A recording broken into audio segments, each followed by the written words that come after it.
स्वागत है आपको एक बार फिर से मेरे YouTube चैनल पर। तो आज क्लास 12 के भौतिक विज्ञान अध्याय 1 में आज हम लोग पढ़ेंगे एक समान रूप से आवेशित गोली कोश के कारण वैद्युत क्षेत्र के तीव्रता का सूत्र का निगमन। तो गोली कोश के कारण वैद्युत क्षेत्र के तीव्रता की गणना आज करना है और यह चैप्टर का जो है लास्ट भाग है। तो आज चैप्टर जो है प्रथम समाप्त हो जाएगा। तो इस सूत्र का निगमन में आपको कोई भी अगर दिक्कत होगा तुरंत आप लोग कमेंट कीजिएगा। तो यहाँ सबसे पहले गोली कोश कहा गया क्वेश्चन में, तो गोली कोश का पहले चित्र बना लेंगे कि यह आर जो देख रहे हैं, आर गोली जो कोश की त्रिज्या है, ये गोली कोश है, इसकी त्रिज्या क्या है, आर है। और यहाँ से मतलब इसके बिंदु से आर दूरी पर एक बिंदु पी दिखाई दे रहा है, उस बिंदु पी पर जो है वैद्युत क्षेत्र की तीव्रता की गणना करना है। तो सबसे पहले जो है इस चित्र को आप लोग अपने कॉपी में बना लीजिए और उसके बाद से माना को यहाँ पे नोट कर लीजिए। तो माना क्या है, अब ध्यान से समझेंगे। माना तो लिखेंगे यहाँ पर माना आर त्रिज्या का एक गोली कोश है। मतलब इस गोली कोश की त्रिज्या कितनी थी, तो गोली कोश की त्रिज्या क्या थी, तो आर था। तो आर त्रिज्या का एक गोली कोश है, उसके पृष्ठ पर प्लस की आवेश है। इसके पृष्ठ पर क्या है, ये देखिए प्लस प्लस प्लस बनाया गया इस पे ना, गोली कोश पर प्लस प्लस, इस पे क्या है, आवेश है। तथा उसके केंद्र से, इसके केंद्र या केंद्र है, केंद्र से कितनी दूरी पर, आर दूरी पर। तो केंद्र से आर दूरी पर गोले के बाहर वैद्युत क्षेत्र की तीव्रता क्या है, तो वैद्युत क्षेत्र की तीव्रता जो है ई है। तो समझ में आ गया होगा माना जो लिखा गया है। अब इसी माना के सहायता से अब सूत्र का निगमन करना है। तो इसमें जो है 3 सूत्र का निगमन करना है। याद रखिएगा कितना, 3 सूत्र का निगमन होता है। पहला जो होता है बाह्य पृष्ठ पर होता है, दूसरा जो होता है कोश के पृष्ठ पर होता है और तीसरा जो होता है गोली कोश के भीतर होता है। तो 3 सूत्र का निगमन है। तो एक एक लाइन को सूत्र को अब समझेंगे। तो अब यहाँ पहला लिख लेंगे। अब यहाँ पहला जो हम लोग निगमन करेंगे बाह्य पृष्ठ पर। किस पृष्ठ पर, बाह्य पृष्ठ पर। बाह्य मतलब बाहर पृष्ठ पर। तो बाह्य पृष्ठ पर यहाँ नोट कर लेंगे और अब एक एक लाइन यहाँ से अब आपको समझना है। तो बाह्य पृष्ठ पर किसका सूत्र का निगमन करना है, तो वैद्युत क्षेत्र के तीव्रता का सूत्र का निगमन करना है। तो अब यहाँ पे लिखेंगे वी नो डैट, हम जानते हैं। सूत्र का यह निगमन हो चुका है, आप लोग पढ़ चुके होंगे। तो यहाँ लिखेंगे वी नो डैट, हम जानते हैं। क्या जानते हैं, फाई ई बराबर होता है, फाई ई बराबर सूत्र क्या होता है, तो फाई ई बराबर होता है क्यू बटा क्या, एप्सिलॉन 0 होता है। किसके नियम से, तो गाउस के नियम से सूत्र होता है फाई ई बराबर होता है क्यू बटा एप्सिलॉन 0 होता है। इसको मान लेंगे समीकरण नंबर 1। ये गाउस के नियम से हो गया। और दूसरा जो सूत्र होता है फाई ई बराबर होता है, फाई ई मतलब वैद्युत फ्लक्स का 2 सूत्र है। फाई ई बराबर होता है ई ए होता है, ई ए। तो ई का नाम क्या है, वैद्युत क्षेत्र की तीव्रता है और ए जो है क्षेत्रफल है। इसको समीकरण नंबर क्या मान लेंगे, 2। तो समीकरण 1 में भी फाई है और समीकरण 2 में भी क्या है, फाई है। तो अब समीकरण 1 का मान जो है समीकरण 2 में रख सकते हैं या समीकरण 2 का मान समीकरण 1 में रख सकते हैं। तो ये फाई ई के जगह को हटा देंगे और उसके स्थान पे क्या लिखेंगे, क्यू बटा एप्सिलॉन 0।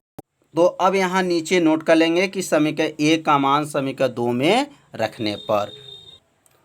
अब यहाँ नोट करेंगे समीकरण 1 का मान जो निकला है, समीकरण 1 का मान समीकरण 2 में रखने पर। समीकरण किस में रखेंगे, 2 में रखने पर।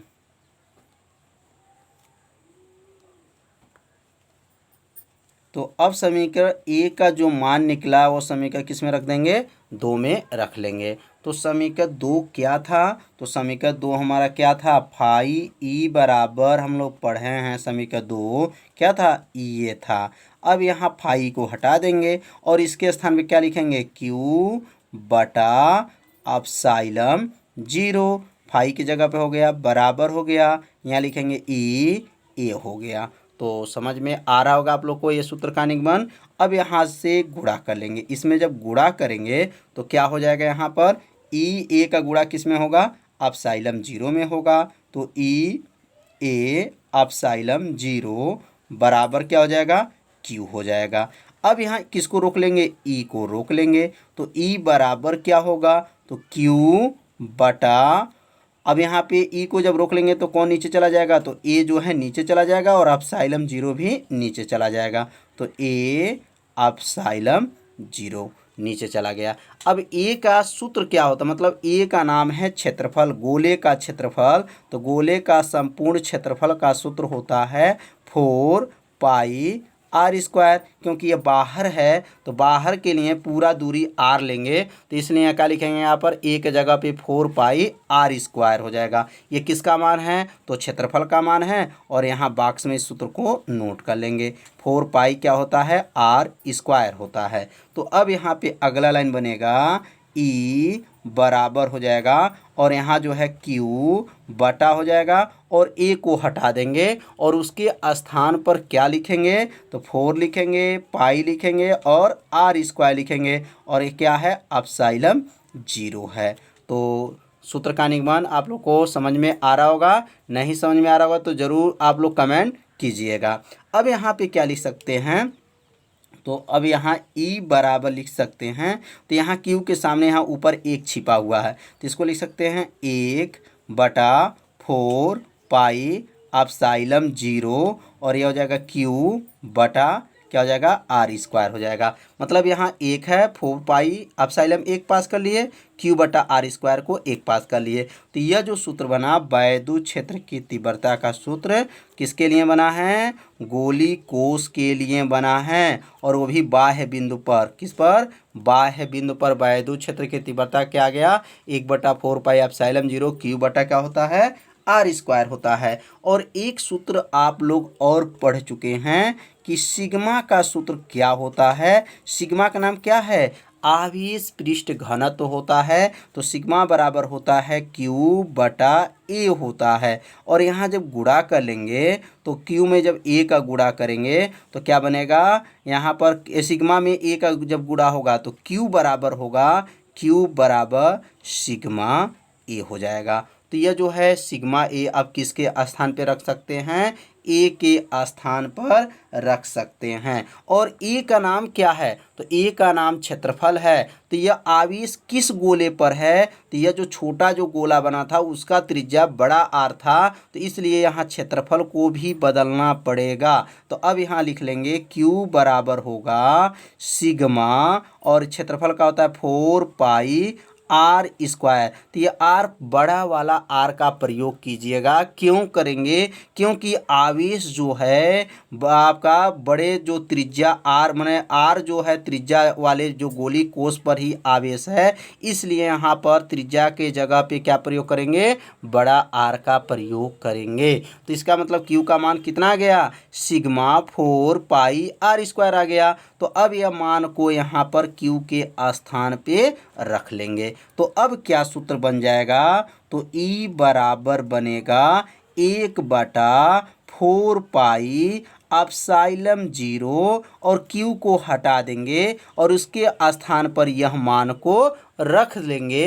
तो यहाँ क्या बन जाएगा, अब सिग्मा 4 पाई आर का स्क्वायर बटा, और नीचे क्या है, आर का स्क्वायर है। तो अब इसमें से क्या कट जाएगा, तो यहाँ पे जो है 4 पाई से 4 पाई को काट लेंगे, कट जाएगा। तो अब बचेगा क्या, तो अब यहाँ बचेगा ई बराबर बचेगा, और जो बचेगा यहाँ पर ऊपर जो बचा है तो सिग्मा बचा है बटा एप्सिलॉन 0 बचा है, और यहाँ जो है आर का वर्ग है और यहाँ पर भी आर पर वर्ग है, तो इसको लिख लेंगे आर बटा आर का स्क्वायर। यह जो दो घात जो दोनों पे दिखाई दे रहा है उसको दोनों को घात को एक घात बना करके कोष्टक बना करके नोट कर लेंगे। तो यह जो सूत्र आ गया ये किसका सूत्र आ गया, तो यह जो है वैद्युत क्षेत्र के तीव्रता का सूत्र आ गया जो बाह्य बिंदु के लिए है। अगर दूसरा जो सूत्र है कोश के पृष्ठ पर, अगर कोश के पृष्ठ पर अगर कहा गया, यहाँ लिख सकते हैं दूसरा सूत्र का निगमन अगर करेंगे तो कैसे सूत्र का निगमन करेंगे आप लोग, एक एक लाइन को समझना है आपको। अगर कोई कहीं भी दिक्कत होता है आप लोग जरूर कमेंट कीजिए। तो अब जो है दूसरा अगर निगमन करेंगे तो यहाँ लिख देंगे कोश के पृष्ठ पर, कोश के पृष्ठ पर। तो जब कोश के अगर पृष्ठ पर अगर होता है तो इसका मतलब जो है चित्र में एक बार आपको और समझना पड़ेगा।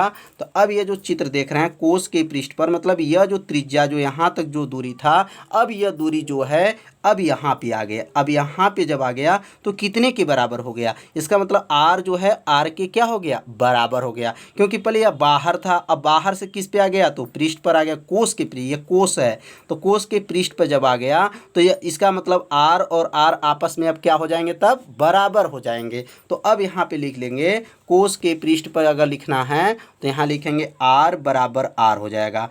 r बराबर क्या हो गया, r मतलब r का जो दूरी है वह जो कोश के त्रिज्या के बराबर हो जाएगा। कब, जब कोश के पृष्ठ पर रहेगा। तो अब यहाँ जो है इसके जगह पे r के जगह पे जो देख रहे हैं ना r है, r के जगह पे r को रख लेंगे। तो ध्यान दीजिए कौन सा r है, यह बड़ा r है कि छोटा r है, किसको चेंज किया जा रहा है, इसको आपको ध्यान देना है। तो अब क्या बन जाएगा, तो E बराबर होगा सिग्मा बटा एप्सिलॉन 0 हो जाएगा। और यहाँ लिखेंगे r बटा, अब यह r के जगह पे क्या लिख देंगे, r लिख देंगे। तो यह r को अब हटा देंगे और यहाँ लिखेंगे बड़ा R और यहाँ लिखेंगे 2 घात। अब क्या होगा, यह r से r को क्या करेंगे, काट देंगे और काटने के बाद से अब आगे हल कर लेंगे। तो अब जो है r से r ये कट गया, कटने के बाद से क्या होगा, E बराबर होगा सिग्मा बटा एप्सिलॉन 0, ये कट गया तो कितने बार में गया, तो एक बार में गया, वर्ग हुआ। ए का वर्ग कितना होता है, तो ए का वर्ग 1 होता है। तो अब यहाँ लिखेंगे E बराबर सिग्मा बटा एप्सिलॉन 0 गुणे 1, 1 में जब गुणा कर लेंगे तो ये आ गया, सूत्र आ गया E बराबर सिग्मा बटा एप्सिलॉन 0। तो यह सूत्र किसका आ गया, तो वैद्युत क्षेत्र के तीव्रता का सूत्र आ गया। किस बिंदु पर, कोश के पृष्ठ पर। याद रखेंगे यह कोश के पृष्ठ पर वैद्युत क्षेत्र के तीव्रता का सूत्र है। अब अगला हम लोग पढ़ेंगे कोश, गोली कोश के भीतर। तो अब यहाँ लिख लेंगे तीसरा सूत्र का निगमन। बहुत आसान सूत्र का निगमन है, बहुत छोटा छोटा सूत्र का निगमन है। तो अब तीसरा जो सूत्र है गोली कोश के भीतर, गोली कोश के भीतर। तो गोली कोश के भीतर जो है वैद्युत क्षेत्र की तीव्रता की गणना करेंगे। तो गोली कोश के अगर भीतर देखेंगे तो ये चित्र में देखेंगे तो ये गोली कोश के भीतर जो है यहाँ पर आवेश का मान जो है 0 होता है, यहाँ आवेश नहीं होता है। गोली कोश के जो भीतर आ जाएंगे इस बिंदु पर तो हमारा क्या होगा, आवेश 0 होता है। तो यहाँ लिख लेंगे Q बराबर जो होता है यहाँ पर Q बराबर आवेश क्या होता है, 0 होता है। और वैद्युत फ्लक्स का मान भी याद रखिएगा, इसमें वैद्युत फ्लक्स फाई ई का जो मान होता है ये भी आपका क्या होता है, 0 होता है। गोली कोश के भीतर 2 मान आपका 0 होता है, आवेश और वैद्युत फ्लक्स का मान जो होता है 0 होता है। तो अब यहाँ पे वैद्युत क्षेत्र की तीव्रता का मान क्या होगा, तो अब यहाँ एक सूत्र लिखेंगे, ये फाई ई का सूत्र क्या होता है, तो फाई ई का सूत्र होता है ई होता है, क्या होता है, ई होता है। आप लोग पढ़े होंगे। तो फाई ई के जगह पे क्या रख सकते हैं, मान 0, क्योंकि यहाँ ऊपर जो मान लिखा गया है फाई का मान क्या है, 0 है। तो 0 बराबर हो जाएगा यहाँ पर और यहाँ लिखेंगे ई ए हो जाएगा। तो या इसको लिख सकते हैं, या का मतलब यह हो गया, इसको आगे नोट कर सकते हैं, ई ए बराबर क्या लिख सकते हैं, 0। तो ई बराबर क्या हो जाएगा, तो ई बराबर हो जाएगा 0 बटा ए, या जो ए जो है नीचे चला जाएगा, ए से जब 0 में भाग कर देंगे तो ई का मान क्या आ गया, 0 आ गया। इसका मतलब यह हो गया कि गोली कोश के भीतर वैद्युत क्षेत्र की तीव्रता का मान भी क्या होता है, 0 होता है। तो यहाँ नीचे नोट कर लीजिएगा कि गोली कोश के भीतर वैद्युत आवेश का मान भी 0 होता है और वैद्युत क्षेत्र की तीव्रता का मान भी 0 होता है और वैद्युत फ्लक्स का भी मान क्या होता है, शून्य होता है। आप लोग याद रखिएगा, क्योंकि बहुविकल्पी क्वेश्चन जब बनता है तो इसी से क्वेश्चन बनाया जाता है। तो आज का जो सूत्र का निगमन 3 किया गया, बहुत आसान सूत्र का निगमन है। तो आज चैप्टर जो है समाप्त हो गया। अब कल जो है चैप्टर नंबर 2 को स्टार्ट किया जाएगा। तो आप लोग प्रतिदिन ये शाम को 6 बजे मेरे लाइव क्लासेस जुड़िए और एक अच्छे से नोट्स को बनाते चलिए। वीडियो को आप लोग लाइक ज़रूर कीजिए, चैनल को सब्सक्राइब कर लीजिए, बेल आइकन घंटी को ऑप्शन को ओके कर लीजिए, जिससे कोई भी वीडियो को अपलोड किया जाए तो उसका मैसेज तुरंत आपके पास पहुंच जाए। तो आज का पढ़ाई इतना ही। आप यह वीडियो आपको कैसा लगा आप लोग ज़रूर कमेंट कीजिएगा। तो कल मिलते हैं शाम को 6 बजे। तब तक के लिए नमस्कार।